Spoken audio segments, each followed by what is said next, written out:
नमस्कार दोस्तों, आज के इस वीडियो में हम अध्ययन करेंगे एग्रीकल्चर के चैप्टर नंबर 14 नस्लें।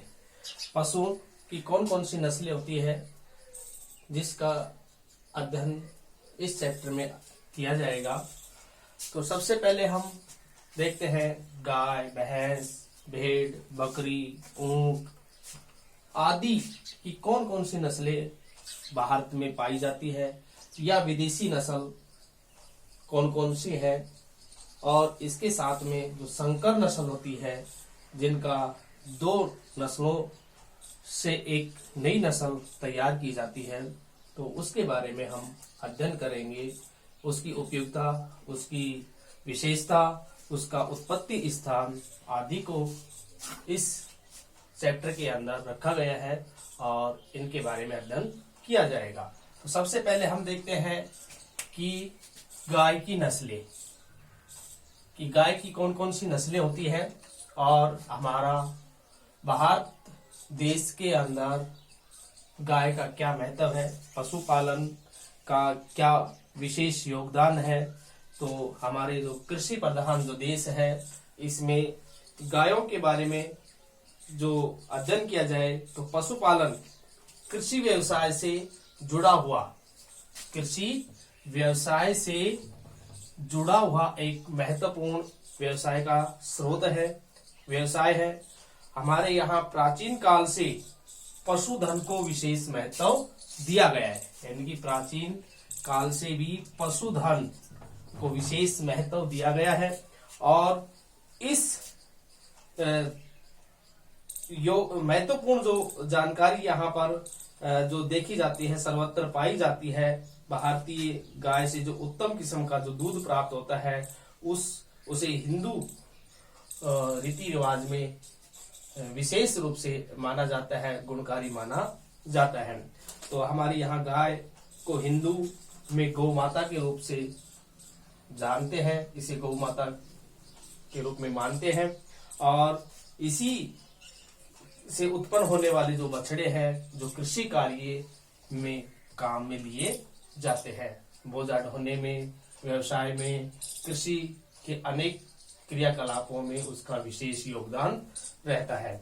अब हमारी जो खेती का जो कार्य होता है, जुताई का जो कार्य होता है, वह भी पशुधन के ऊपर ही निर्भर रहता है। प्राचीन काल में जो कृषि कार्य होता था वह पशुओं के ऊपर निर्भर था। हमारे जो राष्ट्रीय पशु अनुसंधान संस्थान, राष्ट्रीय पशु अनुसंधान संस्थान ब्यूरो जो करनाल में है, करनाल हरियाणा के अंदर है, उसके अनुसार यहाँ पर भारत की जो गायों की नस्लें हैं वो 40 नस्लें मानी जाती है। यहाँ पर भारत के अंदर गायों की 40 नस्लें हैं और इन 40 नस्लों को, जिन्हें उपयोगिता के आधार पर 3 भागों में बांटा गया है। कितने भागों में? 3 भागों में बांटा गया है। उपयोगिता के आधार पर इसे 3 भागों में बांटा गया है, जिसमें पहला है दुधारू नस्ल। दुधारू नस्ल, दुधारू का मतलब होता है दूध देने वाली नस्ल। कि ऐसी कौन कौन सी गाय की नस्ल है जो दूध उत्पादन के लिए जिसका पालन किया जाता है पशुपालक के द्वारा। तो एक तो साहिवाल नस्ल है जो सबसे अधिक दूध देने वाली होती है, सिंध है, गिर है, राठी है, देवनी है। तो ये दुधारू नस्ल की श्रेणी में आती है। इसके साथ में आती है दिवी काजी नस्ल। दिवी काजी, दिवी का मतलब होता है दो, यानी कि 2 कार्य के लिए जिस गाय का पालन किया जाता है तो वो दिवी काजी नस्ल कहलाती है। तो दिवी काजी जिससे गाय दूध भी प्राप्त होता है और दूध के साथ साथ में उनके जो बछड़े होते हैं जो कृषि कार्य में भी उसका उपयोग किया जाता है। तो वो थारपारकर है, कांकरेज है, हरियाणा है, अगोल है, डांगी, देवली, मेवाती, राठी, निमाड़ी, गाबलाब, सीरी, कृष्णा घाटी आदि जो नस्लें हैं वो दिवी काजी नस्लों की श्रेणी में आती है।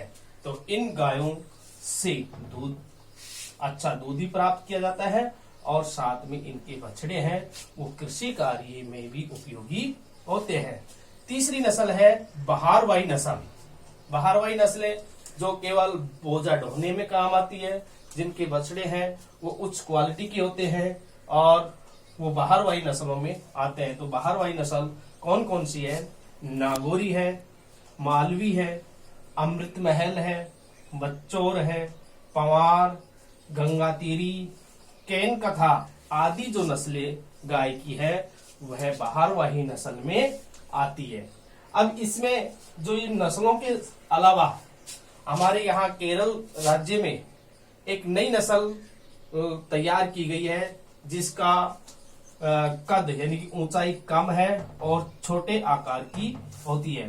तो कम ऊंचाई और छोटे आकार की होने के कारण इसे वेचूर नस्ल कहा जाता है और वेचूर नस्ल मिनिएचर गाय के नाम से जाना जाता है। ये भी पूछा जाता है कि मिनिएचर गाय है वो कहाँ की है, किस प्रदेश की है, इसकी क्या विशेषता होती है? तो यह केरल प्रदेश में पाई जाती है। इसे वेचूर नस्ल के नाम से जाना जाता है। इसे मिनिएचर गाय भी कहा जाता है क्योंकि इसकी ऊंचाई कम होती है और इसका जो शरीर का जो आकार होता है वो छोटा होता है। और इसे हम ये कह सकते हैं कि जैसे बकरी होती है तो बकरी के आकार से थोड़ी बड़ी होती है और गाय छोटी होती है ना। तो गाय के आकार में होती है लेकिन उसकी ऊंचाई और लंबा उसकी जो आकार है वो छोटा होता है। अब इसके बाद में आती है विदेशी नस्ल, यानी कि जो हमारे देश की नस्ल न होकर के जो विदेशों की नस्ल होती है उसे विदेशी नस्ल के नाम से जाना जाता है। तो विदेशी नस्ल में कौन सी है? ब्राउन स्विस है जो स्विट्जरलैंड की है, जर्सी है जर्सी द्वीप की है, हॉलिस्टीन फ्रीजियन है ये हॉलैंड की है, आयरशायर है स्कॉटलैंड की, शॉर्ट हॉर्न इंग्लैंड की है, गर्नसी ये गर्नसी द्वीप की है और रेड डेन जो गाय की नस्ल है वो डेनमार्क की है। तो इस प्रकार से ये विदेशी नस्ल की गाय है जो विभिन्न विदेशों की गाय है जिसे अलग अलग नामों से जाना जाता है। तो इस प्रकार से ये होलिस्टीन जो फ्रीजियन है ये हॉलैंड की नस्ल आदि को इसमें विदेशी नस्ल की श्रेणी में रखा गया है। अब हमारे जो भारतीय राष्ट्रीय डेयरी अनुसंधान संस्थान जो करनाल में है तो उसके द्वारा एक नई संकर नस्ल तैयार की गई है। ये भी पूछ लिया जाता है कि भारतीय राष्ट्रीय डेयरी अनुसंधान संस्थान करनाल द्वारा कौन सी दो संकर नस्लों को तैयार किया गया है? तो इसमें करन फ्रीज एक नस्ल है, करन फ्रीज और दूसरी है करन स्विस। तो ये करनाल संस्थान के द्वारा ये दो नस्लों को तैयार किया गया है। और इसके अंदर क्या है कि संकर प्रजनन द्वारा गाय की संकर किस्म तैयार की गई है जिसमें उच्च श्रेणी के सांड से गायों का प्रजनन करवाया जाता है, उसका निषेचन करवाया जाता है। तो इस प्रकार से ये पशुधन के अंदर जो गाय की जो नस्लें हैं तो उन गायों की नस्लों में ये महत्वपूर्ण है।